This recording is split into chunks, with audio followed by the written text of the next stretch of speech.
السلام علیکم عزیز طلباء طالبات، ایک بار پھر ہم حاضر ہیں آپ کی خدمت میں آج کا نیا سبق لے کر۔ عزیز طلباء طالبات، جیسا کہ آپ خوبی جانتے ہیں، یہ کلاس جو ہے وہ کمبائن کلاس ہوتی ہے 8ویں 7ویں 6ٹھی کے لیے، اور چونکہ یہ گرامر چل رہا ہے مضمون نگاری، تو ضروری بن جاتا ہے کہ ساروں کو کمبائن کیا جائے۔ تو عزیز طلباء طالبات، آج ہمارا ٹاپک جو ہے وہ ہے اردو زبان کی ابتدا و ارتقاء، کہ اردو زبان کی ابتدا کہاں سے ہوئی، ابتدا اور ارتقاء جو ہے وہ کہاں سے ہوئی۔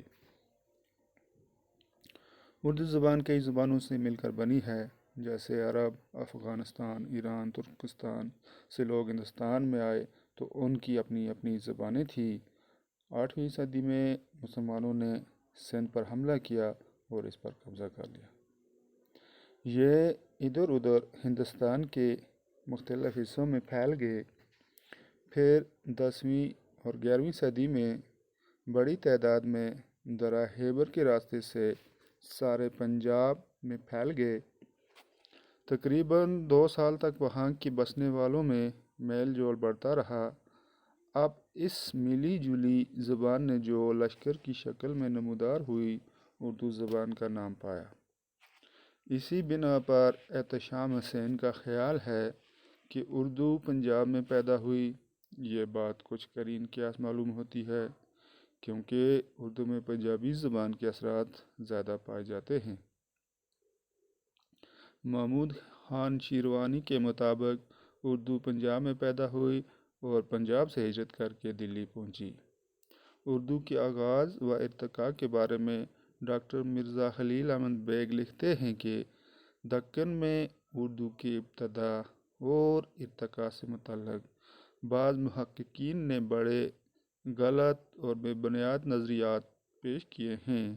جیسے سید سلیمان ندوی کے مطابق اردو کی جائے پیدائش سندھ ہے، اس لیے کہ مسلمانوں کا داخلہ سب سے پہلے سندھ میں ہوا۔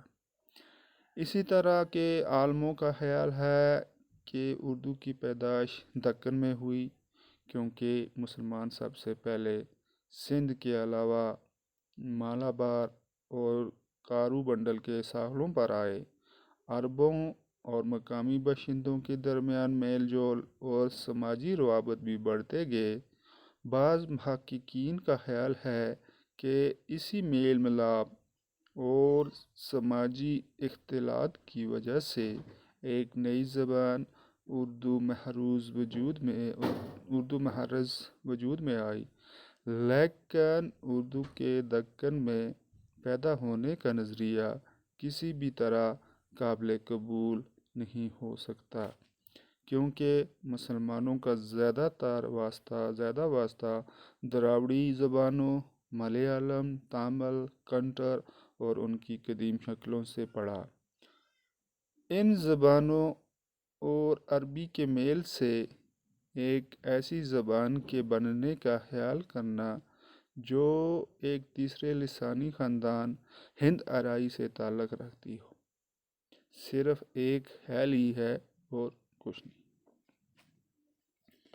اردو کی ابتدا کے بارے میں محمد حسین آزاد لکھتے ہیں کہ اتنی بات ہر شخص جانتا ہے کہ ہماری اردو زبان برج بھاشا سے نکلی ہے، اور برج بھاشا خاص ہندوستانی زبان ہے۔ محمد حسین آزاد اور خیورنلئی کے علاوہ کئی اور مصنفین بھی اردو کو برج بھاشا کے ساتھ منسوب کرنے میں پیش رہے ہیں۔ مثلاً آزاد سے قبل میر امن، سر سید احمد خان اور امام بخش صاحبائی، اور آزاد کے بعد سید شمس اللہ قادری کے نام خاص طور پر لیے جا سکتے ہیں، جن کی تحریروں میں اس نظریے کی گونج سنائی دیتی ہے۔ ڈاکٹر شوکت سبزواری نے اپنی تصنیف داستان زبان اردو میں اردو کے آغاز و ارتقاء سے متعلق لکھا ہے کہ اس کے آغاز کے مختلف نظریوں اور اس کے مولد و منشا سے بڑی مدلل اور تفصیلی بحث کی ہے۔ اس کے بعد اردو کے آغاز سے متعلق اپنا ایک الگ نظریہ پیش کیا جس کے مطابق اردو کھڑی بولی سے ترقی پا کر بنی ہے، جو دہلی اور میرٹھ کے نواح میں 11ویں صدی عیسوی میں بولی جاتی تھی۔ وہ کھڑی بولی اور ہندوستانی کو ایک ہی زبان تصور کرتے ہیں اور اردو کو اس کی ادبی شکل مانتے ہیں۔ کہیں کہیں وہ اردو، ہندوستانی اور کھڑی بولی تینوں کو ایک ہی زبان تسلیم کرتے ہیں۔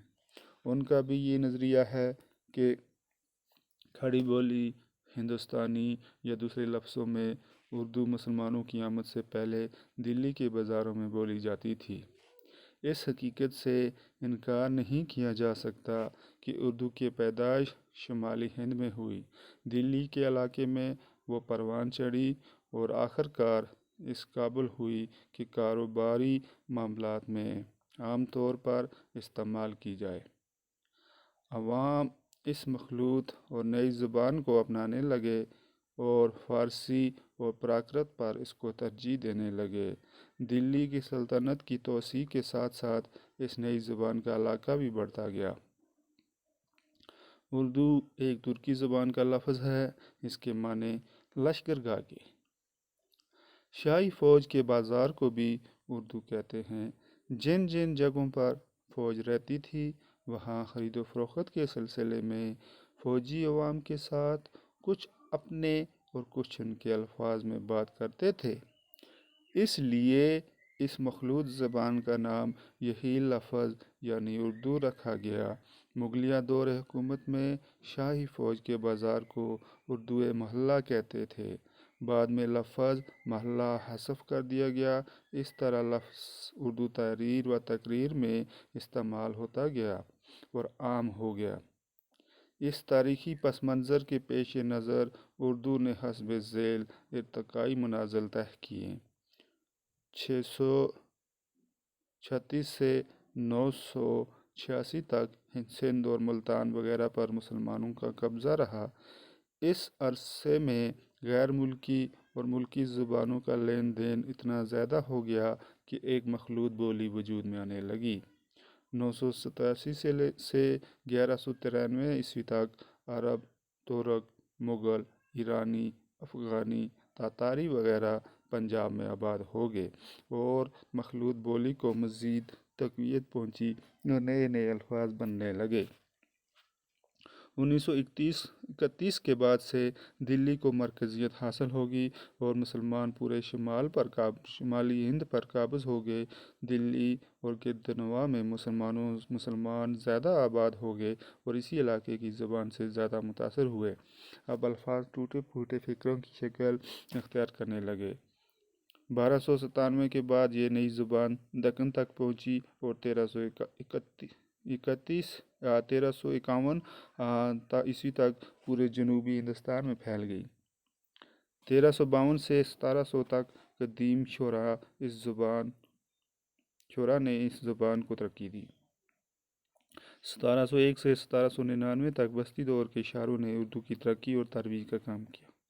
1800 سے 1935 تک اردو کے کئی شاعروں اور ادیبوں نے اس زبان کو ایک ترقی یافتہ اور مکمل زبان بنانے میں اہم رول ادا کیا۔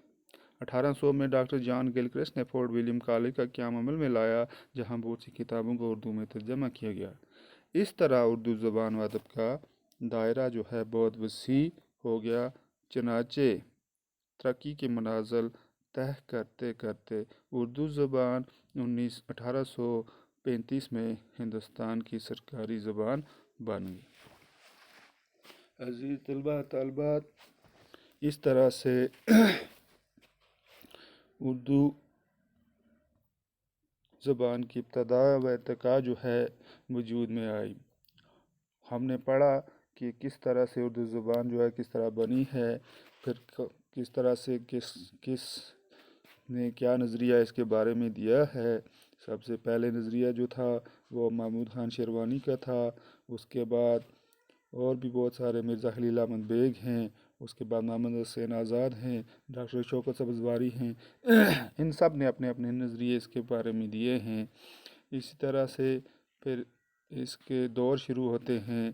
پھر 1836 سے 900 سے لے کر اس طرح سے یہ 1800 سے لے کر 1835 تک جو تھا یہ دور، اس کے مختلف دور جو ہیں وہ گزرے ہیں کہ کس طرح سے کون سے لوگ اور کون سا طریقہ کے استعمال کر کے کس طرح سے اس کی ابتدا اور ارتقاء کے بارے میں کام کیا گیا ہے۔ اور آخر کار لاسٹ پر جو ہے وہ 1800 میں ڈاکٹر جان گلکرسٹ نے فورٹ ولیم جب کالج کا قیام عمل میں لایا تھا تو اس وقت اس نے بہت ساری کتابیں جو تھی ان میں ترجمہ کیا اردو میں، اور اردو زبان کا دائرہ جو تھا وہ بہت وسیع ہوتا گیا، چنانچہ ترقی کے منزل طے کرتے کرتے اردو زبان جو تھی 1835 میں ہندوستان کی سرکاری زبان بن گئی تھی۔ یہ بچوں یہ بات یاد رکھنا کہ ہندوستان کی سرکاری زبان جو 1835 سے شروع ہوئی تھی وہ اردو تھی، سرکاری زبان۔ تو عزیز طلباء طالبات، یہ تھا ہمارا آج کا ٹاپک، اردو زبان کی ابتدا و ارتقاء۔ امید ہے آپ کو اچھے سے سمجھ آیا ہوگا۔ انشاءاللہ اگلی کلاس میں نئے ٹاپک کے ساتھ، نئے لیسن کے ساتھ پھر سے حاضر ہوں گے۔ تب تک کے لیے اللہ حافظ، والسلام۔